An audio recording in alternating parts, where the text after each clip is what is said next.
Olá pessoal, hoje eu começo com uma frase bem simples, mas que tem um impacto gradual. A primeira coisa que eu quero dizer então nesse vídeo é: pare agora mesmo de reclamar. Você já deve ter visto você mesmo reclamando várias vezes, falando com as pessoas aleatoriamente sobre a sua vida, reclamando de situações, coisas que acontecem na sua vida, momentos que você julga internamente, momentos difíceis. E aí, esse julgamento te faz criar uma energia onde eu preciso externalizar aquilo que está dentro de mim.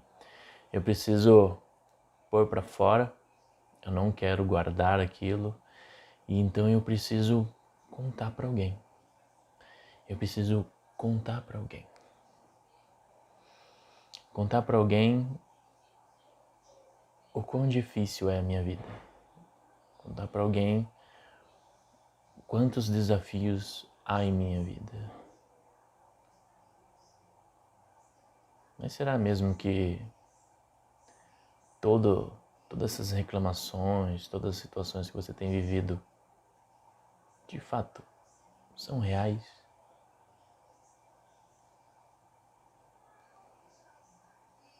Eu imagino que não. Reflita um pouco sobre as situações que você vive. Pega um exemplo do seu dia, algo que você passou por hoje e que de fato você pensou que foi uma situação difícil e acabou contando para alguém. Olha, isso aconteceu comigo hoje, tá tão difícil, sabe? Não aguento mais passar por isso. É tão difícil ser eu. Essa é famosa, essa frase é bem famosa. É tão difícil ser eu. Deus poderia ter sido mais bonzinho, pelo menos comigo. Esse processo de construção da nossa força interior, ela exige um passo muito importante. Na verdade, o primeiro passo é dar um passo para trás. É isso que a gente está fazendo. A gente está olhando essa desconstrução. Ou seja, a gente está fazendo um trabalho reverso, olhando para aquilo que a gente age normalmente durante nossos dias, durante as nossas experiências. A gente está analisando isso e, de fato, tentando encontrar mais ou menos o que de errado a gente está fazendo. Qual é a forma que eu lido com o mundo, com as situações que vão sendo apresentadas para mim, que, de fato, não tá legal, não está funcionando, eu não estou conseguindo evoluir, eu não estou conseguindo crescer na minha vida está empatada, ela está praticamente parada ali, não sai do lugar. E um dos primeiros passos que eu considero extremamente importante, que foi parte do meu processo, eu não estou dizendo que eu nunca fiz isso, mas foi parte do meu processo entender isso, que é: pare de reclamar. Pare de reclamar, porque o mundo não foi feito para te agradar. O mundo não está aqui para cuidar de você. O mundo não está aqui para mostrar para você que você é alguém especial, que você é alguém que realmente é relevante para as outras pessoas. Isso é só uma necessidade que a gente tem, mas de fato isso não é real, não faz sentido. Não faz sentido quando eu me torno relevante para outras pessoas, mas eu não sou relevante para mim mesmo. Essa situação é que faz a mente criar um processo chamado de sofrimento. Veja bem, existem duas diferenças entre o que é dor e o que é sofrimento. A dor é algo real, é algo produzido que você consegue de fato sentir. Existem vários tipos de dores, a gente não vai entrar, vamos dizer assim, A gente não vai entrar no assunto de cada uma para explicar todas elas, mas vamos dizer assim que as dores são reais, são coisas que a gente consegue sentir. E tem dor emocional e tem dor, né, física. E, por um outro lado, a gente tem o sofrimento. O sofrimento, ele é nada mais do que um pensamento.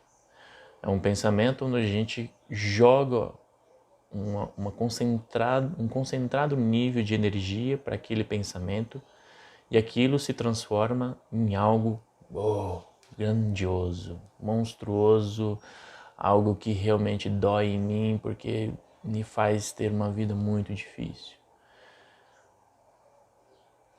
Esse é o tipo de comportamento de uma pessoa que está num padrão de vitimização, onde o mundo está sempre contra ela.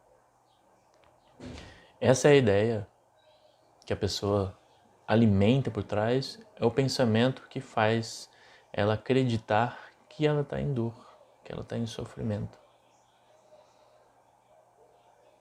Já experimentou contar uma piada para uma pessoa que está reclamando da vida? Pode ser que ela fique chateada e não queira dar risada naquele momento, mas ela vai dar risada. De alguma coisa ela vai rir. Talvez se você fizer algo engraçado, talvez você consiga descontrair a pessoa e ela consegue rir. Logo após contar algo que foi extremamente difícil. Você pode pegar, por exemplo, uma pessoa que está reclamando de alguém e de repente você levantar um ponto para ela que aquela pessoa fez algo tão bom para você e ela, num piscar de olhos, ela lembra daquele momento e todo aquele sofrimento se acalma, né? Se apazigua, some de fato. Muitas vezes vem até um sorriso, né? Um sorriso delicado surge ao lembrar daquela pessoa em outro momento. Então, de fato, o sofrimento, ele é algo tão ilusório, tão ilusório que a pessoa faz muito esforço para que ele se torne real. É tipo você pegar, por exemplo, eu já fiz isso com a minha mãe. Minha mãe tem um costume de falar bastante e ao mesmo tempo colocar situações onde ela sofre muito.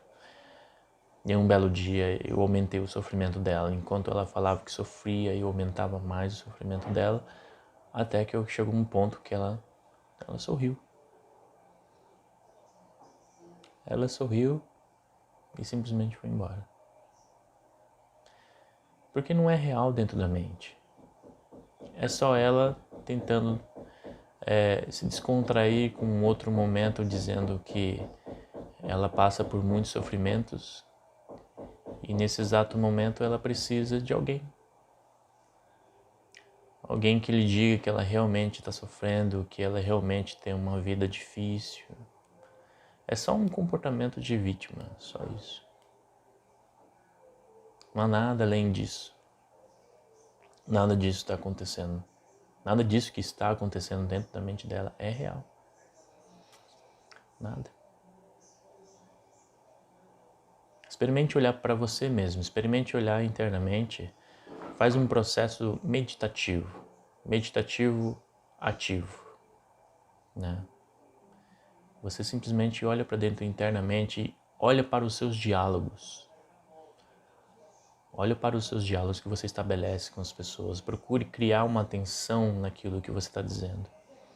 Quando você for contar algo para a pessoa, tente perceber se realmente você está querendo contar algo que é real ou que você simplesmente vai se vitimizar diante da outra pessoa. Em outros episódios eu falei que existiam pessoas que queriam ouvir aquilo que você tem para dizer e outras pessoas que não têm a disponibilidade ou querem ouvir o que você tem para dizer. Imagine você analisando o que você tem para dizer antes de dizer para uma pessoa. Muitas vezes, se você pensar bem o que você tem para dizer para uma outra pessoa, não é relevante. Porque quando você analisa o fato que você quer contar, às vezes a história que você quer contar para outra pessoa, para você não é relevante. Pense sobre isso. Para você não é relevante. Se não é relevante para você, quiçá para outra pessoa. quando a gente procura estabelecer um diálogo interno com outras pessoas, a gente tem que procurar ter uma característica assim, o que eu tenho para dizer para outra pessoa que vai contribuir para ela. Porque se for só um desabafo, é só um pensamento de que algo está me incomodando, de que algo está me fazendo sofrer e eu estou alimentando aquele pensamento. Se eu for lá para me desabafar, que fulano de tal falou tal coisa e eu fiquei chateado e agora eu estou bolando um plano para me vingar do que ele falou, isso não é relevante. Se você tem algum problema sério com outras coisas no campo emocional, é melhor você falar com um terapeuta. Esse sim é uma pessoa que está pronta para te ouvir, independente do que você tem para dizer para ele. Ele vai te ajudar. Essa pessoa sim, ela vai te ajudar. Ela quer te ouvir. Ela quer ouvir a sua grande história, a sua grande dor, o seu grande sofrimento, ela quer ouvir. E ela vai te mostrar que isso é só mais um pensamento dentro da sua mente. Só mesmo. Tendo dito tudo isso, fica claro que muitas vezes a gente só alimenta pensamentos que são vazios. Muitas vezes a gente alimenta pensamentos que são vazios, não são reais. Olhe para dentro de si, faça esse processo, medite sobre essas questões. Olhe para o seu diálogo antes de comunicar a alguém aquilo que você precisa dizer. Veja se ele tem relevância para você. Se não houver relevância, descarte. Pare de reclamar. Não esperem do mundo um acolhimento. Não esperem do mundo que ele faça de você alguém. Porque essa não é o karma do mundo, o karma social. Não é o dharma do mundo. É a sua responsabilidade. Crescer espiritualmente, emocionalmente, profissionalmente, seja lá o que você queira crescer, é de total sua responsabilidade. Nos vemos no próximo episódio.